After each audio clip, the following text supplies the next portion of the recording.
Hey, sir. Good morning. Hey. That's my bag. Can I take my bag? Can I take my bag? Because I need to go somewhere.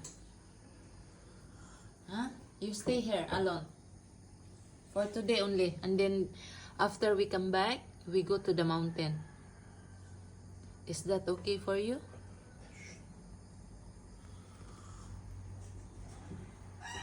Huh? Can I have my bag?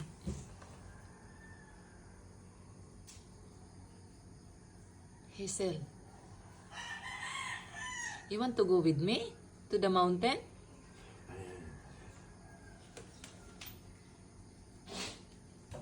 Can I have my bag, please? I need to go now. Can I have my bag? Huh? He keep my bag. He doesn't need to go somewhere. Oh, why? Huh?